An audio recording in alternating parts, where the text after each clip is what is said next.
That's Tegan. Here he is. And Jessica with Otis. A Tamandua, a lesser anteater. Handsome.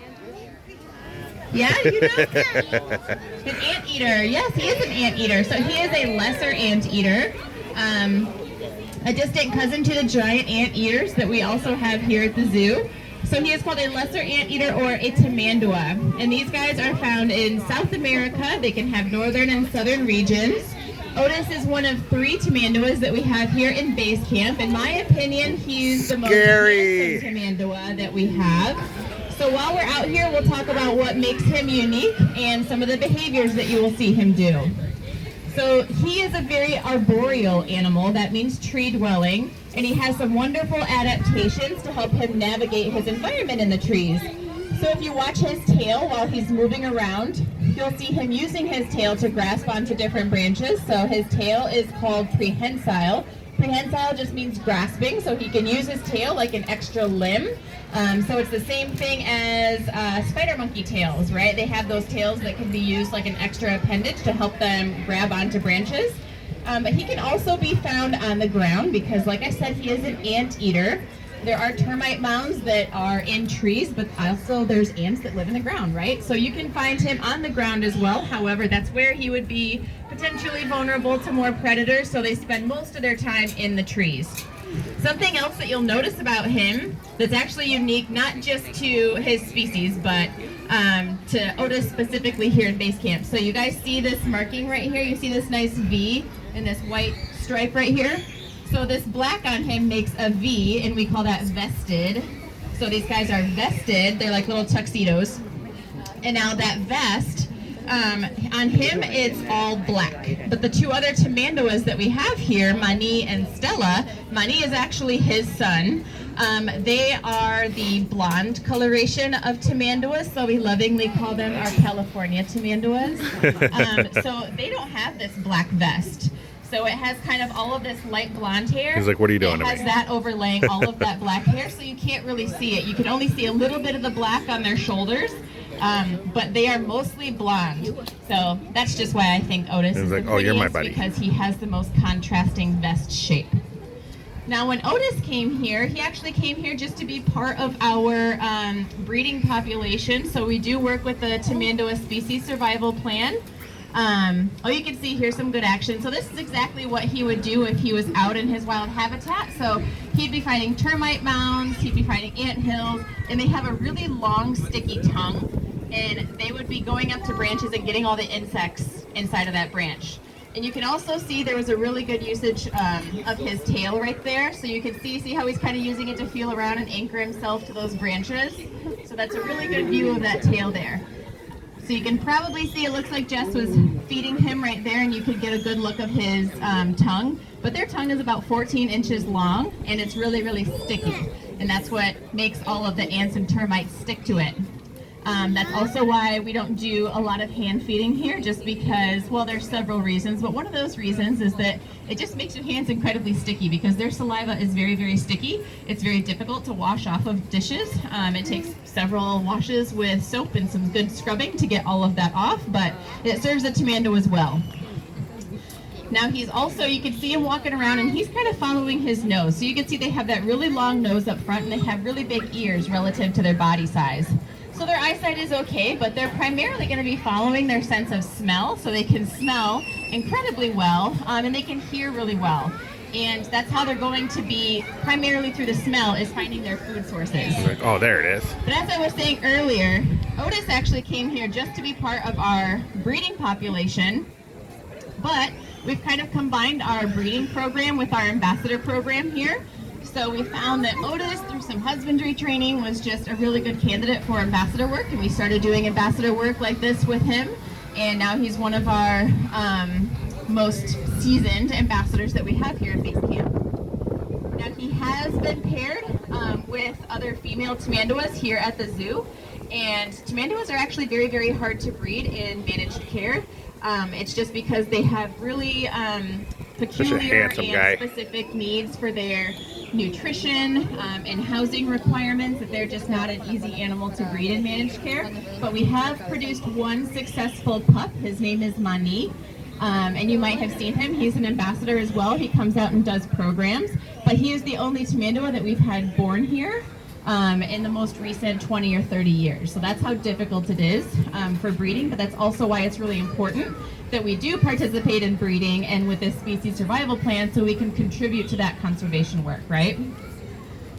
Now, Otis, let's see. Oh, okay. So Jessica is going to show you. If you look in her hand, she has a little clear tube, and you can see him use his tongue to get some of the avocado out of there. He also might just hold the tube by himself, but there's a good look of his tail. You can see how he's wrapping that tail around the branch. You can see his good balance. You can see how he grips with his claws. Sorry, I had ants on me. And then you can see how he uses that tongue to get things that are kind of like in a small space. So avocado obviously isn't a food item that these guys would have primarily in their diet in their wild habitats.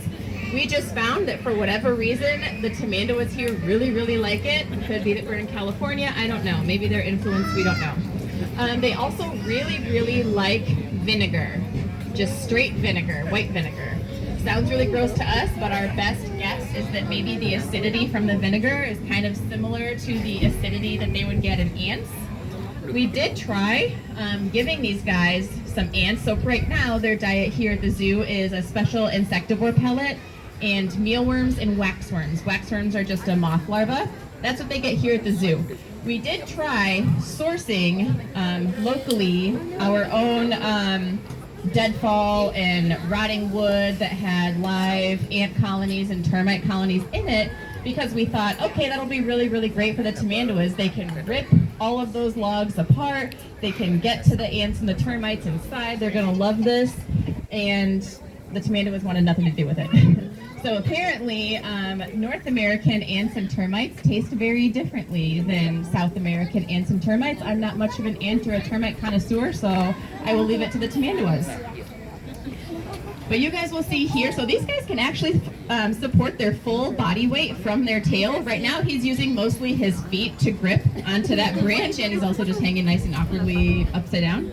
It makes me nervous when he does this. I know that he's very well adapted to hanging on, but see, there you go.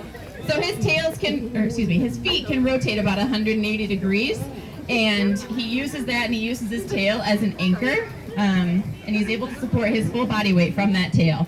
So this is, how they would be eating naturally. This isn't, something that we trained him to do, quote, like a trick. This is a very natural behavior that they would be doing in their wild habitats. And there's some great action of his tongue, especially you front row folks. You get a really good view of that. You can also have a really good view of those long claws that he has up front. So one of the reasons, we have several reasons for just letting them do their thing out here and not handling them. But one reason that we try to do minimal handling, unless we're doing husbandry behaviors or training, is just because Tamanduas have really, really long front claws. And their body strength, if you couldn't tell by watching him pull himself up on all these different branches, their upper body strength specifically is incredible. And the same goes for that pinching, that reflex, the muscles that control whether or not his hands and his claws close. It's very, very strong, and it is not uncommon for them to rip things open, whether it be they smell something interesting on your shoes, because they follow their nose. They go where the fun smells are. And especially us keepers walking around in other animal habitats and around the zoo all day, our shoes smell very interesting. And so we have to be very careful when we're working with them. That we don't get any punctures, because they could very easily go right through our hand or break a bone, and we obviously don't want that to happen. Nothing malicious, of course, but sometimes, like all animals, they just get excited, they get overstimulated, they want to play, and one of the things that they do is they get really pinchy with those claws. But in their wild habitats, what those claws would be used for is ripping open termite mounds and digging up ant hills and ripping open bark on trees to get to bugs. They can also be used for defense, because what they do when they are afraid, or when they are threatened, I should say, is they will actually stand up on their hind legs and they show off those claws. So they spread their arms wide so you can see those long claws. And if you were a predator, I would not want to come near those long claws. And they also have one other mechanism of defense that they use. So he's going to show off his scary Tamandua pose real quick. Ooh, scary. So scary. Okay. So everybody always thinks like, oh, that's so cute, he's standing up. up, and I say, no, that's a scary Tamandua pose. So they stand up and they show off their long claws. That also puts them in perfect position to do their other defense mechanism, which is to spray.